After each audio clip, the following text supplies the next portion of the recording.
దేవతలలో బ్రహ్మాదులు కూడా ఒక కోరిక కోరుకున్నారు. ఏమిటా కోరిక అంటే, మాకు వృద్ధాప్యం రాకూడదు, మాకు రోగాలు రాకూడదు. ఈ కోరికలతో వాళ్ళు పాల సముద్రాన్ని మధించారు.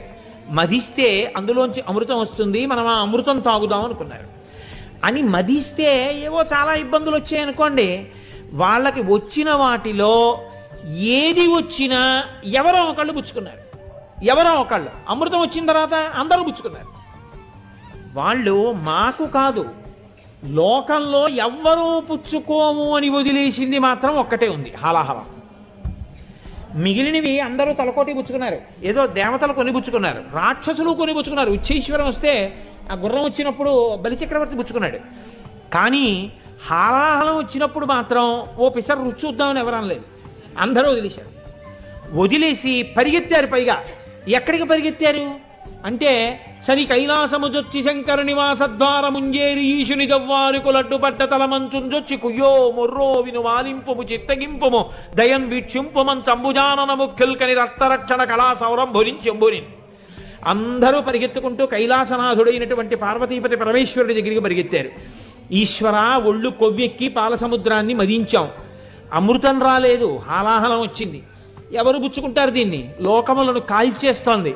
అది సముద్రం మీదకి దూకితే సముద్రాలు ఇంకిపోయాయి, అరణ్యం మించెడితే అరణ్యాలు కాలిపోయాయి. దాని వేడి చూడలేకపోయారు. హాలాహలం యొక్క గొప్పతనం ఏమిటో తెలుసా అండి? మీరు హాలాహలము అన్నప్పుడు ఒక కోణంలో చూస్తే దాన్ని చూసిన వాడు లేడు, దాన్ని ఆగి ఇలా వెనక్కి తిరిగి ఇలా చూసిన వాడు లేడు. ఎందుకు లేడో తెలుసా అండి? దాని వేడటువంటిది సెగ కొట్టేస్తోంది కళ్ళల్లోకి. సెగ కళ్ళల్లో కొట్టేస్తోందని అసలు దాని వంకిలా చూడలేదు, వెన్నిచ్చి పారిపోయారు అందరూ. పారిపోయి అందరూ పరిగెత్తింది ఎవరి దగ్గరికి? మీరు లోకంలో ఒక మర్యాద చూడండి. ఏదైనా విపత్తు వస్తే ఓ పని చేయండి, మీరేమో ఎందుకైనా మంచిది మీరు ఆయన దగ్గరికి ఒకసారి వెళ్ళండి, ఆయన సెల్ కట్టేశారు, మీరు వాళ్ళ ఇంటికి వెళ్ళండి, ఒకవేళ ఆయన ఉంటే నాకు అక్కడి నుంచి ఫోన్ చేయండి. ఈలోగా ఎందుకైనా మంచిది సేఫ్ సైడ్గా నేనేమో ఈయన దగ్గరికి వెళ్తాను, ఇక్కడి నుంచి ఫోన్ చేయిస్తానంటారు. ఇంతమందికి ఎవరు గుర్తొచ్చారో తెలుసా అండి? హాలాహలం వచ్చినప్పుడు శివుడు ఒక్కడే గుర్తొచ్చాడు, ఎవ్వడూ గుర్తురాలేదు. అంటే లోకములను రక్షించగలిగినటువంటి శక్తి, ఎంతటి అగ్నినైనా లోపలికి పుచ్చుకోగలిగిన అమృతము ఎవరై ఉన్నారు? పరమశివుడై ఉన్నాడు. కాబట్టి ఇప్పుడు అందరూ చని కైలాసము జొచ్చి అండంలో పోతన గారి హృదయం అది. శంకరుని వాసద్వారముంజేరి. మర్యాద ఎటువంటిది అంటే లోపలికి తోసుకుపోవడానికి వీల్లేదు. ఆ ద్వారం దగ్గర నిలబడి కుయ్యో మొర్రో విను మాలింపుము చిత్తగింపుము ఎలా పడ్డాయో పోతన గారికి, మహానుభావుడికి. అయ్యా మహానుభావ, రక్షించు రక్షించు. ఎవడండి బాధపడినవాడు కుయ్యో మొర్రో అంటాడు. ఏమిటి వీళ్ళ బాధ అంటే, ఆయన ఒక్కడే పరిగెత్తట్లేదు. ఏమిట్రా అంత వేడిగా ఉంది అన్నం అనలేదు. పాల సముద్రం దగ్గరే ఉన్నారు శ్రీ మహావిష్ణువు. బయటికి వచ్చి చూసి దాన్ని చూసి పరిగెత్తిన వాళ్ళలో బ్రహ్మగారు ఉన్నారు. ఎందుకని? ఆయన ఏమిట్రా ఇంత చప్పుడు వస్తోంది అని చెప్పి బయటికి వచ్చి చూసి అక్కడికి వచ్చారు. అందుకే ఆ పరిగెత్తిన వాళ్ళల్లో బ్రహ్మగారు ఉన్నారు అని చెప్పారు. శని కైలాసముజొచ్చి శంకరుని వాసద్వారముంజేరి ఈశుని దవ్వారుకు లడ్డు పట్టతల మంచుంజొచ్చి కుయ్యో మొర్రో విను మాలింపుము చిత్తగింపుము దయన్ వీక్షింపుమంచ అంబుజానన ముఖ్యుల్. బ్రహ్మగారితో సహా అక్కడే ఉన్నారు ఆ రోజున. ఎవరు ఎక్కడా లేరు. ఎందుకని? అందరికీ ఉపద్రవం వచ్చింది. విపరీతమైనటువంటి తుఫాను వచ్చేసి గంటకి 180 నుంచి 200 కిలోమీటర్ల వేగముతో ఈదురుగాలులు వీయవచ్చు. కూకటి వేళ్లతో సహా పెద్ద పెద్ద వృక్షములు పెకలింపబడవచ్చు. టెలిఫోన్ తీగలు తెగిపోవచ్చు. ఎక్కడా ప్రసార సాధనములు పనిచేయకపోవచ్చు. ప్రజలు అప్రమత్తులై ఎత్తైన ప్రాంతములకు చేరుకోవలసిందిగా విజ్ఞాపన. సముద్రము లోతట్టు ప్రాంతములలో చేపలను వేటాడుటకు మత్స్యకారులు వెళ్లరాదని ఆజ్ఞాపించడమైనది. విపరీతమైనటువంటి వర్షముల చేత లోతట్టు ప్రాంతాలన్నీ జలమయమైపోతాయి. కాబట్టి రెవెన్యూ అధికారులందరూ కూడా అప్రమత్తులై ఖాళీలు చేయించి ఎత్తు మీద ఉన్న పాఠశాలలకు ప్రజలను తరలించవలసినదిగా ముఖ్యమంత్రి మరీ సమావేశం పెట్టి అధికారులను ఆజ్ఞాపించి ప్రతి అరగంటకి పరిస్థితిని అంతటినీ కూడా అంచనా వేస్తున్నారు. హైదరాబాద్ నుంచి బయలుదేరి ప్రత్యేకంగా రైలులో వచ్చేస్తున్నారు. అనేక చోట్ల పట్టాలు మునిగిపోయాయి కాబట్టి రైళ్లు తిరగట్లేదు, బస్సులు ఆగిపోయాయి, రోడ్లకి చెట్లు అడ్డంగా పడిపోయాయి అని కరెంటు పోయి టీవీ కూడా ఆగిపోయింది అనుకోండి. ఇప్పుడు చూసొద్దామని వీధిలోకి వెడతారా? ఎవడు వెళ్ళడు. ఎవడింట్లో వాడు బిక్కు బిక్కు బిక్కు బిక్కుమంటూ అందరూ తలుచుకునేటప్పుడు అప్పటి వరకు నా అంతవాణ్ణి నేనన్నవాడు కూడా ఈశ్వరుడికి వ్యతిరేకంగా చాలా గొప్ప ప్రసంగం చేసేటోడు. వేదిక దిగిపోయాక ఇన్నాళ్ళు ఈశ్వరుడి గురించి విన్నాం, ఈశ్వరుడు లేడని కూడా చాలా బాగా ప్రసంగం చేశారండి, ఎక్కడిది ఇంత శక్తి మీకు అన్నారట, ఏదో భగవద్ అనుగ్రహం లేండి అన్నట్టు. అలా ఉంటుంది. అప్పుడు అందరికీ ఈశ్వరుడే కావాలి. అప్పుడు ఈశ్వరుడు ఈశ్వరుడు ఈశ్వరుడని మొదలు పెడతారు. అలా ఇప్పుడు ఉపద్రవం వచ్చిన తర్వాత ఎక్కడికి వెళ్ళారు? అందరూ కైలాసానికి చేరారు. చేరితే ఆయన అన్నాడు, ద్వారపాలకులు అడ్డు పెడుతున్నారు శూలాలు, ఆగండి, ఎక్కడికి వెడతారు? మీ ఇష్టం వచ్చినట్టు పరిగెత్తడమేనా? వస్తారు ప్రభు. ఏమిట్రా పిల్లలందరూ ఏదో అరుస్తున్నారు, ఏదో పెద్ద అబ్బాయి బ్రహ్మగారి కంఠంలా ఉంది, బావమరిది విష్ణువు కంఠంలా ఉంది, ఏమిటి వీళ్ళందరూ వచ్చారు ఇవ్వాలని పాపం ఆయన గబగబా లోపల నుంచి పాశించ ఘంటాం ఠంగ్ ఠంగ్ అని గంటలు వాయించుకుంటూ ఆయన బయటకు వచ్చారు. ఆయన తెలియదేంటి, సర్వజ్ఞుడు. ఆయన అన్నాడు, ఏమిటి ఇలా వచ్చారు అంతమంది? అబ్బాయి ఏం లేదండి, బాహుశక్తిన్ సురాసురుల్జని అప్పాలవెల్లి మధింప హాలాహలంబు జనించే ఏరి కలంఘమై భువనంబు కోలాహలంబు చేసి చిచ్చులాగమంగుని ప్రాణి సందోహమున్ బతికింపరే దయ దొంగిలింపగనీశ్వర. ఒళ్ళు కొవ్వి పాలసముద్రం చిలికాం, ఉన్న శక్తులు చాలక ముసలితనము రాకూడదు, రోగాలు రాకూడదు, అమృతం తాగేద్దామని. అది రాలేదు, హాలాహలం వచ్చింది. ఇప్పుడు మేం కాదు, ప్రాణికోట్లు అన్నీ పోతున్నాయి. కాస్తది మీరు పుచ్చుకుంటారేమో అని వచ్చాము. ఆయన ఏమనాలండి, మీ మొహం ఎడచాని తలుపేసేయాలి, లేదా మీరు ఎటు పరిగెడుతున్నారో చెప్పండి నేను వస్తాను. ఈయన రెండు అనలేదుట. ఆయన ఏం చేశాడో తెలుసా అండి, అమ్మవారికి నచ్చ చెప్పుకున్నాడు వెళ్ళి. కంటే జగముల దుఃఖము వింటే జలజనిత విషపు వేడి మీ ప్రభువయ్యుంటకు వార్తుల ఆపద గింటించుట దాన ఫలము దానం కీర్తి మృగాక్షి అని.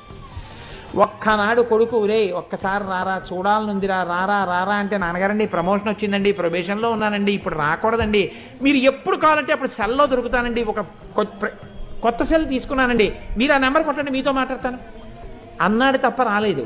వాడికి కావేరులు వచ్చి హాస్పిటల్లో ఉన్నాడు. కోడలు ఫోన్ చేసింది ఏడుస్తూ, మామయ్య గారు మీరు ఒకసారి వస్తే బాగుంటుంది, నాన్నగారు నాన్నగారు అంటున్నారండి ఆయనని.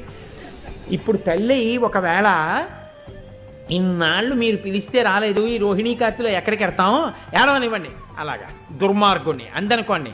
పెద్ద ఆయన అంటాడు, అదేంటి అలా అంటావు, తప్పు, కొడుకు వాడు ఏదో పాపం దుంతుడుకుతనం చేశాడు ఆ పాటి దానికే అని, పద బయలుదేరదాం. ఎక్కడికి బయలుదేరుతాం? పేపర్ చూసారా, ఏమి ఎక్కడ తత్కాల్ కాదు, ఉత్తర క్షణకాల్లో కూడా ఏం లేవుట. అంటే జనరల్ కంపార్ట్మెంట్ ఎక్కుదాం, రోహిణీ కార్తెలో నెత్తి మీద గొడ్డేసుకుని పెద్ద ఆయన కొడుకు దగ్గరికి వెడతాడు. అలా ఈయన భార్యకి నచ్చ చెప్పుకుంటున్నారు, పుచ్చేసుకుంటాను పార్వతి, పుచ్చేసుకుంటాను పార్వతి అని. అంటే ఆవిడ చూసి చూసి ఎంత ఔదార్యం అండి శివుడంటే ఔదార్యం, తండ్రి అండి లోకాలకి. అందుకే కాళిదాస్ ఒక్క మాట చెప్పాడు, వాగర్ధ విభసంపృక్తవు వాగర్ధ ప్రతిపత్తయే జగత పితరవు వందే పార్వతీ పరమేశ్వరవు అని. చూసావా, నీ అన్నగారు శ్రీ మహావిష్ణువు లోకాలని కాపాడాలి, లోకాలన్నీ పాడైపోతే ఆయన బెంగ పెట్టుకుంటారు. అందుకని లోకాల్ని కాపాడతాను పార్వతి అంటే, ఆవిడంది సరే మీ ఇష్టం, ఎలా కావాలంటే అలా బుచ్చేసుకోండి. ఇప్పుడు ఆయన బయటికి వచ్చి అందరూ చూడ్డానికి భయపడ్డారు. ఈయన దానికి ఎదురెళ్ళి దాన్ని చేత్తో పట్టుకున్నారు. పట్టుకుని ఇలా నలిపారు, దాన్ని నేరేడు పండంతా చేశారు. చేసి జంబూఫలంబున సర్వంకషమున్ మహావిషమునారా ఆహారించి హేలాగతిని, దాన్ని చక్కగా నోట్లో పెట్టేసుకున్నారు. నోట్లో పెట్టేసుకుని మింగి కడుపులోకి వదిలిపెట్టకుండా ఆ కంఠంలో పెట్టుకున్నాడు కాబట్టి ఆయనకి నీలకంఠ అని ఒక పేరు వచ్చింది. అయితే ఇక్కడ ఒక గమ్మత్తైనటువంటి విషయం ఒకటి చెప్తుంటారు. శివానంద లహరిలో శంకరాచార్య వారు ఎప్పుడు ఎలా కావాలో అలా తిప్పేస్తారు ఆయన సంఘటన. ఆయన అన్నారు, నువ్వు మహాజ్ఞానివి కదా, నీకు అలంకారాల మీద ఆసక్తి ఉండదు, మా తల్లి పార్వతీదేవి మెళ్ళో ఏదైనా వేసుకోండి అంత తెల్లగా ఉంటారు, ఏమీ వేసుకోరు ఎప్పుడు మీరు, మీ సింప్లిసిటీ అంటోందని మళ్ళీ బయట ఆభరణాలు వేసుకోవడం ఇష్టం లేక మెళ్ళో కంఠంలో హాలాహలం పెట్టుకుంటే నీలపతాకంతో కూడిన మణి వేసుకున్నట్టు ఉంటుందని హాలాహలం కంఠంలో పెట్టుకున్నావా శంకరా అని అడిగారు. అలా ఆయన ఆ రోజున నీలకంఠుడయ్యాడు. ఇప్పుడు శంకరాచార్యులు వారు అంటారు, సౌందర్యలహరి దగ్గరికి వచ్చేటప్పటికి అన్నారు, సుధామప్యాస్వాద్య ప్రతిభయజరా మృత్యుహరిణీం విపద్యంతే విశ్వే విధిశతమఖముఖాద్యాది విశద. ఏడమ్మా 100 మఖములు 100 యజ్ఞములు చేసినటువంటి వాడు ఇంద్ర పదవిని పొందాడు. ఆ ఇంద్రుడేడి వెళ్ళిపోయాడు కాలగతిలో. అమృతాన్ని తాగినటువంటి బ్రహ్మగారి వెళ్ళిపోయారు. ఒక్కొక్క యుగంలో ఒక్కొక్క బ్రహ్మగారు వెళ్ళిపోతున్నారు. వెళ్ళిపోతుంటే అయ్యో లోకాలన్నింటినీ సృష్టించడానికి మొట్టమొదట వచ్చినటువంటి వాడు పెద్ద ఈయన పుర్రె కూడా బొత్తిగా అలా పడిపోవడమే బాగుండదని పాపం ఆ పుర్రెకి ఏమైనా మంచి స్థానం ఇద్దాం అనుకున్నట్ట. ఇంట్లోనూ అక్కడ పెడితే ఏమిటంటే ఇంట్లో పుర్రెట్టుకున్నారు అనుకుంటారని చిన్నతనంలో నాకు కూతురు పుట్టిన కొత్తల్లో నా కూతురికి ఒక 4-5 ఏళ్ల వయస్సు ఉండగా మా ఇంటికి ఒక బంధువు ఆవిడ వచ్చారు, ఒక వృద్ధురాలు.